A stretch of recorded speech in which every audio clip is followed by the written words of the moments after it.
Hey everybody, JC here with another T&I toy review. And for today's review, I'm going to be taking a look at the brand new DCTV 7-inch scale Supergirl TV series Supergirl figure from DC Collectibles.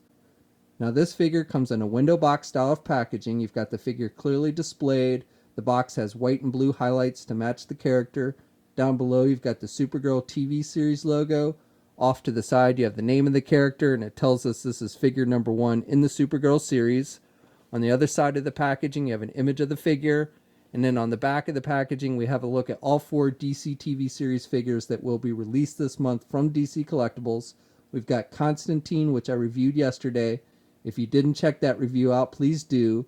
And then Supergirl, which we're looking at now, followed by Vixen and Martian Manhunter, which I'll be reviewing in the next few days. All 4 figures should be out on shelves by May 31st. And then down below it tells us that Supergirl was sculpted by Adam Ross and James Marsano. Alright, let's get this open and take a look at what's inside.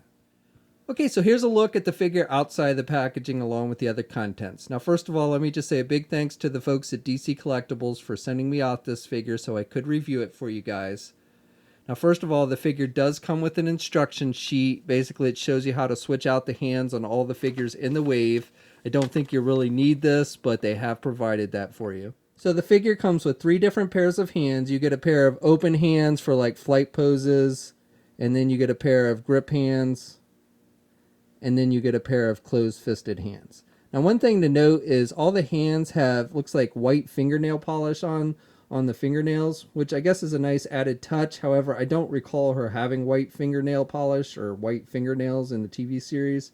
I'm not 100% sure. I'd have to go back and look. But definitely with all of these hands, you do have the white on the fingernails. And then you have the blue portion of the costume that kind of wraps around her thumb and her palm like you see in the TV series. Switching out the hands is easy. You just pull off the hand you want to replace. You've got the little peg on the hand and the hole on the arm, and then you plug in the hand that you want to replace it with, and it should slide right in and fit nice and tight. So for the figure itself, starting with the head sculpt, I think this looks pretty good. Looks like the actress for the most part. My only complaint with it is I don't like the facial expression that they've given her. She has kind of a pouting face, I would almost call it. And normally in the TV series, she's always smiling. So I think it would have been better if they had given her like a smiling expression. She just doesn't look very happy here, which again is not really in keeping with the character who's always seems very happy on the TV series. So that's really my only complaint. But I do think it does look like the actress. You can definitely tell who it's supposed to be.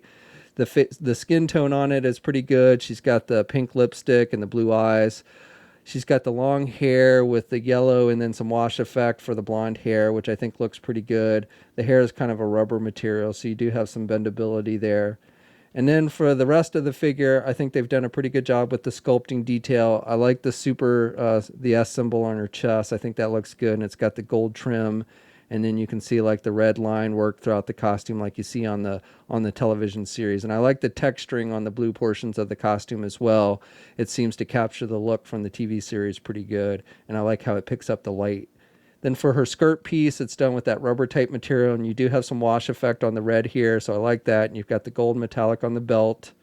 The blue on the hand matches the arm pretty good, so I like that. And then she's got like the stockings that she wears, so it's just like a dark color that they've done on the leg.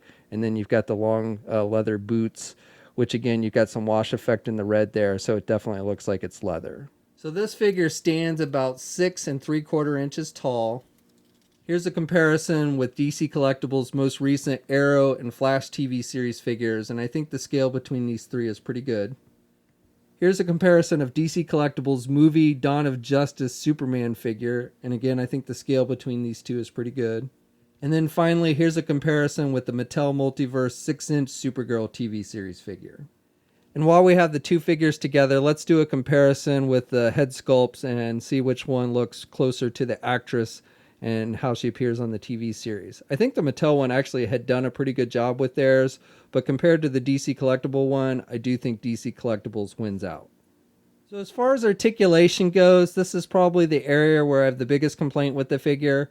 Unfortunately, the articulation isn't very good for getting her into flight poses. With the head, you can turn to the left and to the right, and even with the long hair, you can still turn the head, but she really has no up or down movement. can have her look down a little bit, but she can't look back at all. So that's not really good for flight poses. Now, I understand with the long hair, it would have been difficult to have her be able to put her head back, but it's still a little bit disappointing. The arm's attached with a standard ball hinge joint there at the shoulder, so she can get her arm out good. She's got good rotation there.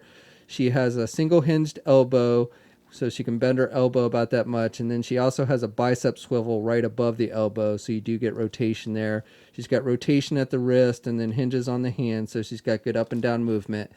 No midsection articulation and no waist swivel, so this is another area where the figure kind of disappoints.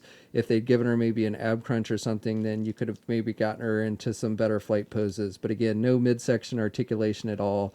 The legs are attached with those hinge joints, so she can do the splits about that much. With the skirt piece, she can only get her legs out about that much.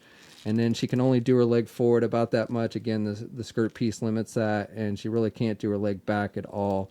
She does not have a thigh swivel. She has a double hinged knee, so she does have good bending at the knee. And then she's got hinges on the feet, so good up and down movement with the feet, but she does not have any kind of ankle pivot. And one peg hole on the bottom of the feet.